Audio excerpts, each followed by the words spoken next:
What's in store for vaccines in the future? We'll leave it to Vax Matters to answer the question.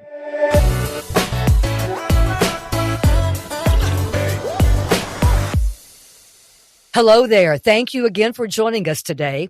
I'm Diane Deaton. So this Vax Matters episode covers a really intriguing topic, the future of vaccines. Now, obviously, I can't tell you what the future holds for vaccines, but our guest today, Dr. Lisa Morici, certainly can. Dr. Morici is a professor at the Tulane University School of Medicine, focusing on vaccine-mediated immunity against difficult infections, as well as vaccine discovery and development. Dr. Morici, thank you so much for taking the time to join us on this special episode. It's my pleasure. Thank you for having me. Indeed. So with the COVID-19, we saw the first widespread use of messenger RNA vaccines. Dr. Morici, are there any other new types of vaccines now being researched and developed? Yes, this is a really exciting time for the field of vaccinology.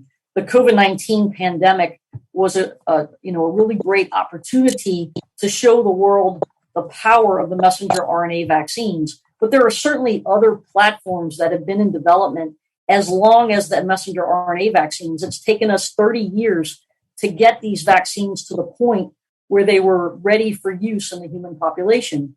And so we have other vaccine technologies that are similar to the messenger RNA vaccines, and we refer to these as plug-and-play vaccines. And what we mean by that is that once you have your platform or your technology, like the messenger RNA, you can quickly adapt that technology to a different disease. So, for example, the messenger RNA vaccine is the genetic instructions for making the spike protein from the SARS-CoV-2 coronavirus.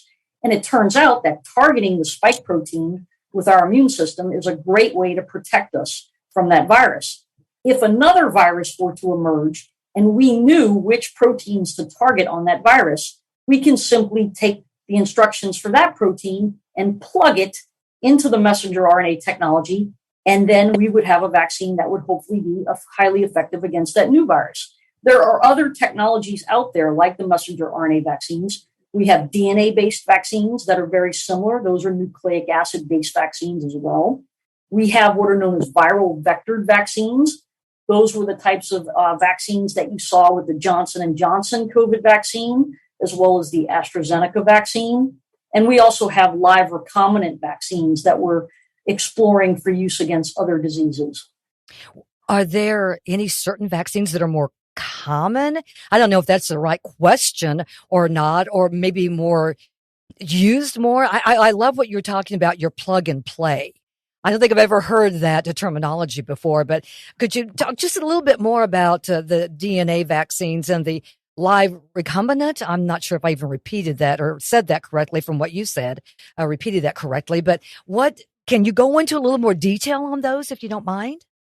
Sure. I'd be happy to.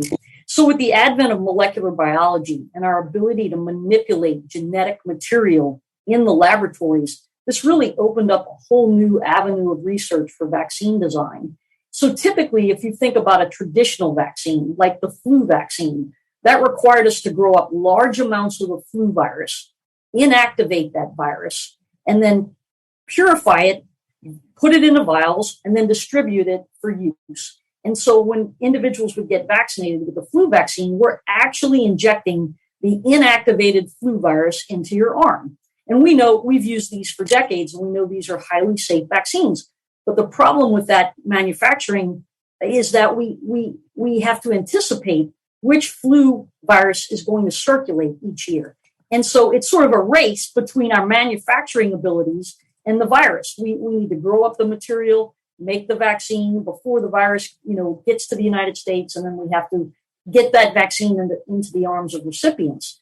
With these new plug-and-play technologies, all we simply have to do is plug in the genetic sequence for the proteins of the virus. And so we can make these a lot faster.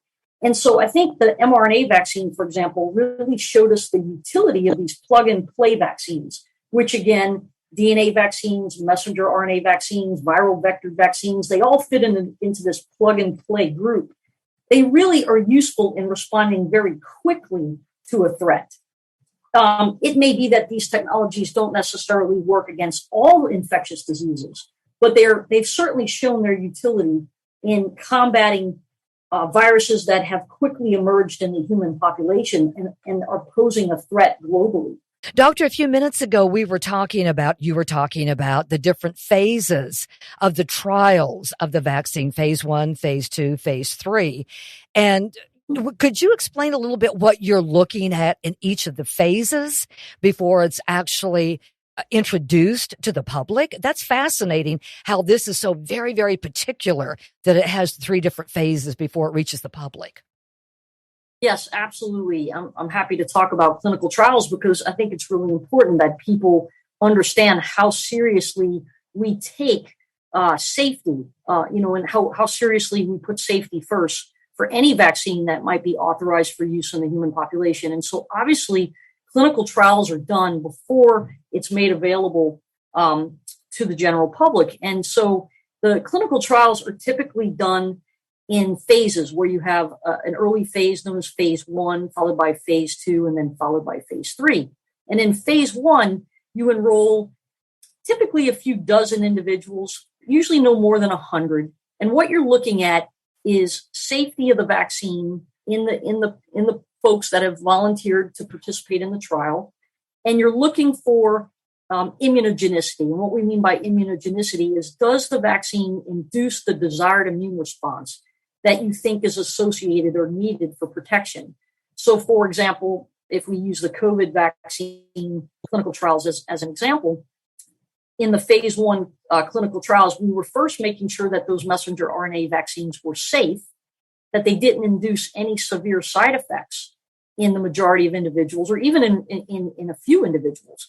And then we were also looking at dosage. So anytime we introduce a new platform like a vaccine, we don't necessarily know what target dose is needed to induce an antibody response or a T cell response.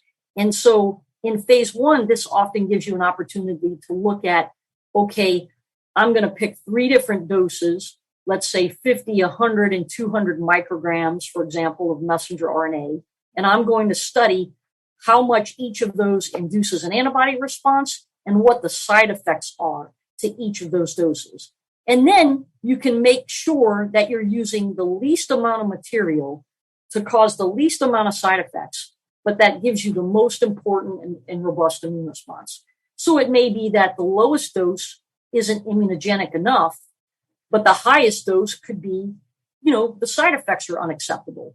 And so you might go with the middle dose and sort of say, this is giving us a decent immune response and the side effects are acceptable. And when we talk about acceptable side effects, we're talking about things like, I don't feel good. I have some redness in my arm. I might have a little bit of a fever. That's what we expect from most vaccines. And that's simply your body responding to the vaccine in an appropriate manner, because all vaccines are designed to induce an immune response. And an immune response is an inflammatory response. And anytime you have inflammation, you're going to not feel great. But it's an acceptable and appropriate immune response to the vaccine. If we're seeing people passing out, that would be an unacceptable immune response, and that dose would be considered too high and taken off from further clinical trials. Needs to be adjusted. The phase 1 is sort of a trial period, and a few individuals, and those individuals are carefully monitored to make sure that they're getting all of the checks and balances are there. Those people are offered, great medical follow-up when they participate in a clinical trial. Once the phase 1 clinical trials, the data looks good, then you can proceed to a phase 2. A phase 2 is where you greatly expand the number of people that you enroll in the trial. So now you're talking about a few hundred to a few thousand volunteers. And in this situation, you've probably decided on the dose that you're going to use, and you're doing more extensive testing for safety and immunogenicity. So making sure the majority of people who are vaccinated are not showing any unacceptable side effects, and that they're inducing the immune response that you anticipate the vaccine will create. And then finally, you move on to phase 3. Now, phase 3 is often where a lot of vaccines fail. And what people probably don't appreciate is it's not necessarily that they fail because of safety. They wouldn't have made it to phase 3 if they're not safe. They typically fail in phase 3 because they don't protect. And so this is where this is where efficacy comes into play. This is where you're looking at how well does the vaccine protect you from the disease that it is intended to provide protection for. And so this is where for the COVID vaccines, we heard the FDA was telling the vaccine manufacturers, we expect 50% efficacy or greater in order to authorize this for use in the population. If it's less than that, we may not authorize it. And this is where we were super excited because the messenger RNA vaccines gave us 94 and 95% efficacy. Wow. It was just amazing how well they worked. And so those are your typical ways that a vaccine proceeds through clinical trials before the FDA will even consider it for emergency use authorization and ultimately approval for licensure. And even after those clinical trials, all vaccines are carefully monitored through numerous mechanisms for safety and any adverse events that they might cause in extremely rare circumstances, like 1 in a million or 1 in 10 million, that the clinical trials simply don't have enough people in them to detect those rare events. And you know, what was so interesting to me when you're talking about the different phases, I would, just being a member of the public and getting my information from my doctor and from experts such as yourself, you would think that once a vaccine got to phase 3, that it would be just almost a no-brainer that it would be approved and go on. But as you said, it was the efficacy. And that, I have to tell you, doctor, that was a new word for a lot of us when we were talking about COVID-19. Everything was about the efficacy of it, COVID-19. Will it work? Will it long term? What are we talking about? All these people. So I appreciate you explaining that, taking the time, today to explain that on our podcast, what that means. Now, another question that I have relating to the different clinical trials and the phases. What is the length of time, kind of the turnaround? Does it depend on the vaccine, on the disease you're looking for? What is an appropriate amount of time? Is it different with each disease or each vaccine? That is a great question. And typically, from the time a new vaccine is discovered or invented till the time it is authorized for use in humans, the average period for most vaccines is a minimum of 10 years. 10 years? 10 years. Oh, my goodness. I did not know that. And there is a huge financial investment by the pharmaceutical companies to get that vaccine to licensure. And we've already talked about how most vaccines, despite the length of time and the amount of money that goes into backing those vaccines, most vaccines will end up failing. And so there is a lot of financial risk on the part of the manufacturers and the pharmaceutical companies who are developing vaccines. And so if we think about the COVID pandemic, a lot of individuals were very frightened by the rapid production of these vaccines. And they thought, well, these things have just magically appeared and now they're being, they're telling us to put these vaccines in our bodies. I don't trust this for a second because, Lisa just told us that, vaccines typically take 10 years from discovery to licensure. How is this possible? And so what's important to realize is that there are a number of variables that go into vaccine development and eventual use in humans. The first is money. It always comes down to money. Doesn't it always? Yeah.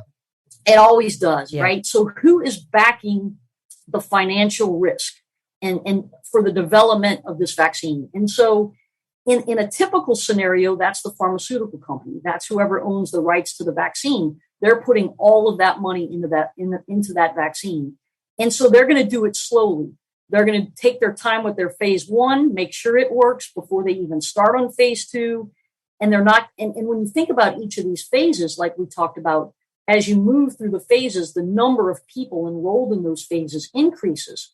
So the number of vaccine vials that you have to manufacture increases. So your cost increases. And so you can imagine in a typical situation, the manufacturer is going to proceed slowly. They're going to take their time. They're going to make sure that as they proceed through these clinical trials, that they're getting positive results before they even start scale up manufacturing so that they can produce millions of vials.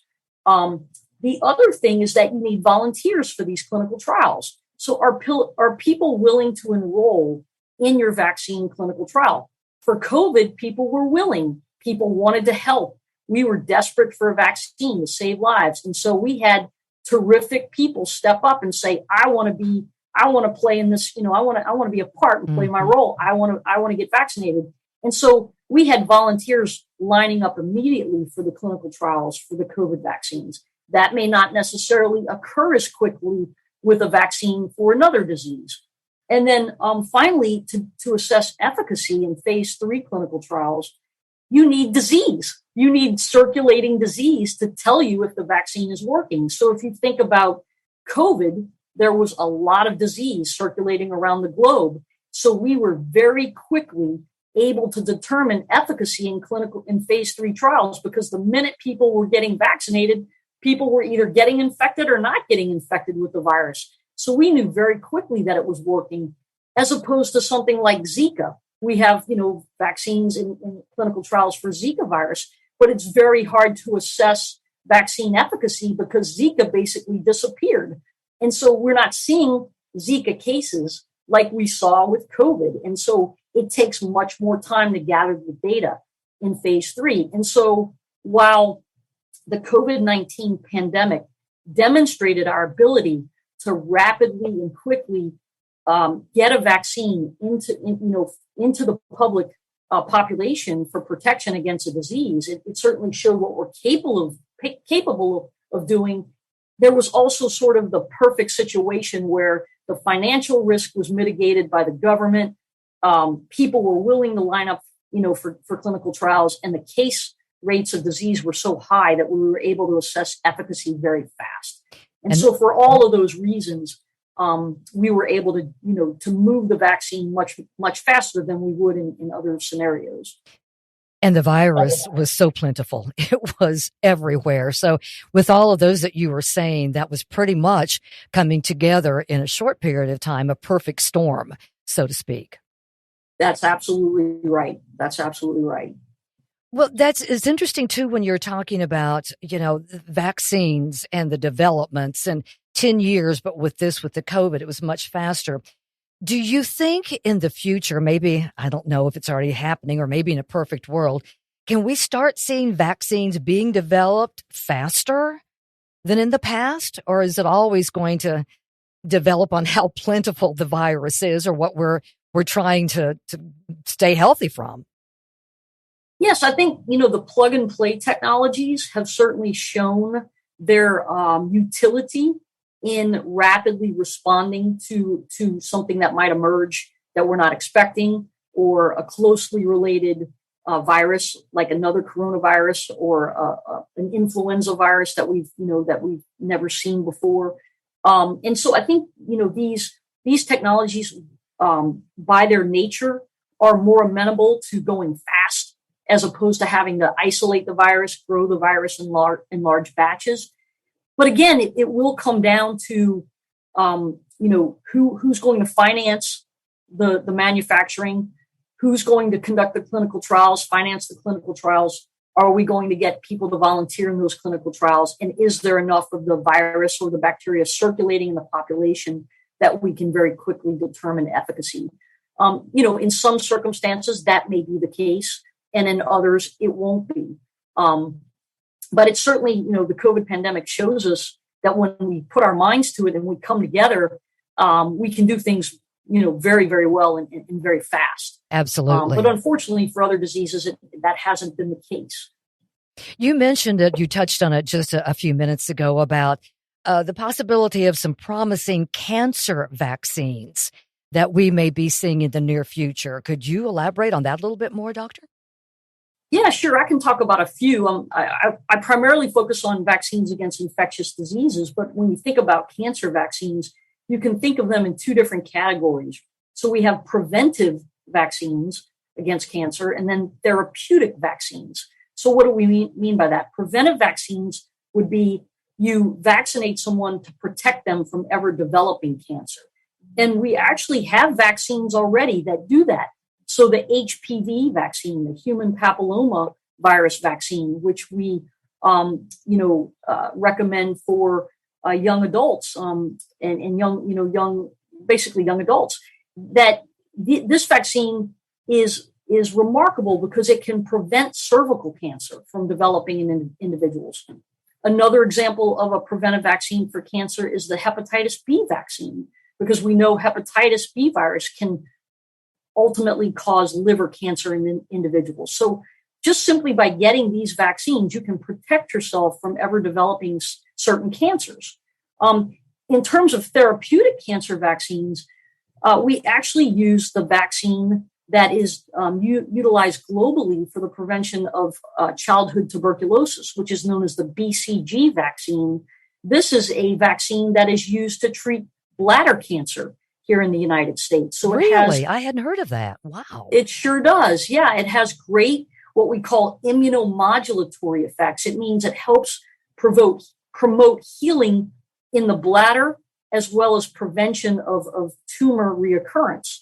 And so we utilize that BCG vaccine for something that it was never even intended to be used for. And it just shows you sometimes the power of vaccines. Incredible. And then we also have a vaccine for prostate cancer, which is one of our newer technologies that we think about. We term these precision vaccines, or more personalized vaccines. So these are vaccines that actually use the cells from a specific individual. We take those cells out of their body, we manipulate them in the lab, and then put them back in their body so that they can promote their immune system to fight the cancer in their body. And so this prostate therapeutic vaccine is one of the examples of how immunology and our understanding of the immune system is helping us now fight tumors and other cancers in the body. So I think we're going to see a lot more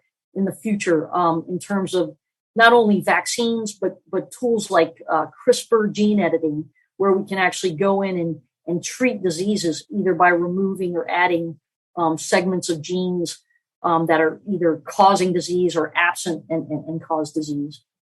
What an incredibly exciting time when you're talking about all the research, what we have learned from the past, how we're taking that going forward to make it, for our children's generation, our grandchildren's generation. This is going to be a whole different ballgame, Doctor. Yeah, I'm excited to see what the future holds. I think the newer generation, has grown up in a society where they've, with the exception of the COVID pandemic, where they were really sort of protected from infectious diseases. And if you talk to the older generations, they remember things like polio and diphtheria and how awful those diseases were. And, vaccines have really saved us from some of the most horrific infectious diseases. And so applying these to, newly emerging viruses or cancers, and possibly even things like fentanyl, we have vaccines that can actually prevent overdose in animal models. And so we might even be able to use vaccines to prevent, drug overdose, which would be amazing. That would be truly amazing. A lot of people, I know that you've heard this when we were talking about the vaccines for COVID, et cetera, and just your vaccine regimen that we have to have children and as adults. Some people say, but I'm terrified of needles. I have a horrible fear of needles. I can't do this. I can't take a vaccine. So, Doctor, are there different types of vaccine delivery that's now being studied possibly? Yes, we do have other routes of delivery for vaccine administration. So we have currently oral vaccines. So vaccines against cholera, for example, oral poliovirus. Some of you guys might remember taking the oral poliovirus vaccine. We don't use that vaccine here in the United States anymore. We use the inactivated poliovirus vaccine in our pediatric population because we've eliminated polio from the Western Hemisphere until thank goodness. Quite recently, where we've seen it circulating in major cities. So there's oral vaccines. We've seen intranasal vaccines before. So we've had intranasal vaccines for flu virus. But it turned out, that vaccine did not work necessarily any better than the inactivated flu vaccine that we get injected by needle into our muscle. We've heard a lot of talk about the development of either oral or intranasal vaccines for COVID to better promote immune responses in our upper respiratory tract, like our nasal tract. That would be an advantage because vaccines that are delivered mucosally, perhaps intranasally, for example, can prevent respiratory viruses from even colonizing in our nasal tract. And that would be really important, for example, to cut down on breakthrough infections and a continued transmission of respiratory viruses. So I think we're going to see a lot more in the future with intranasal vaccines. Again, we do have oral vaccines. Sometimes delivering a vaccine orally is difficult because getting things through the stomach without them degrading is tricky, right? So stomach acids can chew up vaccines. Yes. But there's a lot of interest in intradermal vaccines. So things like patches that you could put on the skin that contain the vaccine ingredients in the patch, and you simply wear the patch and you don't feel anything, and the vaccine is getting delivered intradermally. Those are in development as we speak.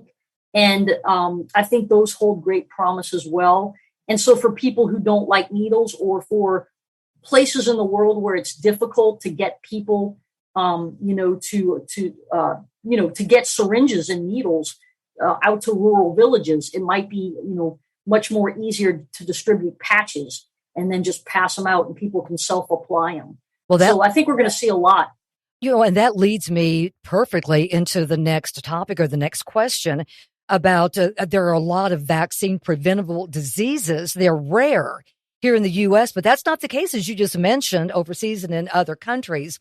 And so let's just, if you don't mind, about the technologies and vaccine delivery techniques, one being the patch, being studied to help improve the vaccine rates, possibly in developing countries. Are there others? And I got to tell you, when you think about that patch, it's so easy to think this has helped just millions of people stop smoking. That patch is incredible. So why not would that not be used? That's an amazing relevance now of what we're looking at with the vaccines. Yes, exactly. And I think, there are other issues with distribution to developing countries, parts of the world that don't have refrigeration or deep freezers, like we talked about with the COVID vaccines and the messenger RNA vaccines early in the pandemic. Those were, really available to the developed world because they required -80 freezers. So ultra cold freezers in order to keep the messenger RNA from degrading. And so we had to keep them very cold. And so obviously getting something like that to sub-Saharan Africa, for example, or India is much more difficult when you're trying to reach much more rural populations that don't have these types of facilities for storage. And so they're doing a lot of work now, for example, with the messenger RNA vaccines, to make them in a way that they are stable at, standard refrigeration or even room temperature. Some vaccine platforms are amenable to freeze drying, so you can lyophilize them. It's a term meaning we just create a powder out of them, and then you can reconstitute them with some type of liquid later and then administer those into the arms of individuals. So it depends on the vaccine, and the ingredients in the vaccine, whether or not it needs to be kept at room temperature or refrigeration or -80 freezers. And that certainly impacts who you can give it to and where it can go in the world. And again, in some of the developing countries, it's really, a doctor is hard to come by in some spots. So some of this, it sounds like it wouldn't necessarily require a trained medical professional to administer. That's right.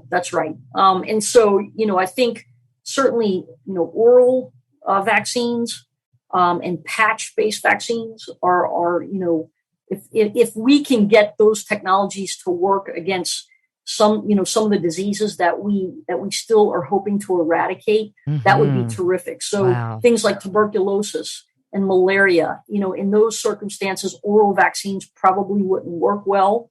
oral vaccines are going to stimulate great immunity in your gut, but getting that type of immunity, for example, to the lungs where tuberculosis resides might be difficult. And so looking at perhaps intradermal delivery for tuberculosis, we've done a lot of work in that regard.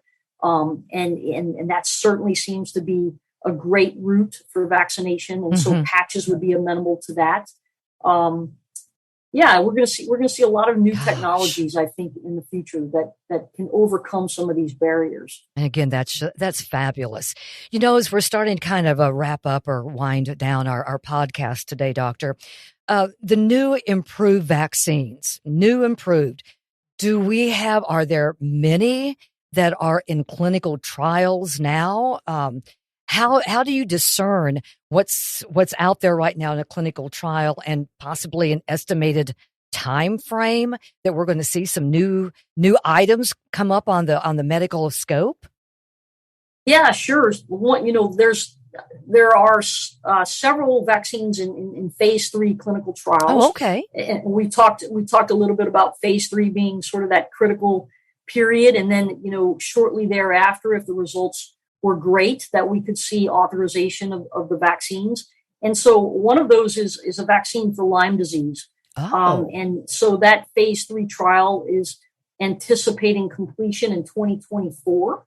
And that would be, if the results were good, then hopefully we would have a vaccine to prevent Lyme disease. I think recent estimates from the CDC suggest that nearly 500,000 people each year in the United States are diagnosed and treated for Lyme disease. Oh, I had no idea. Oh my gosh.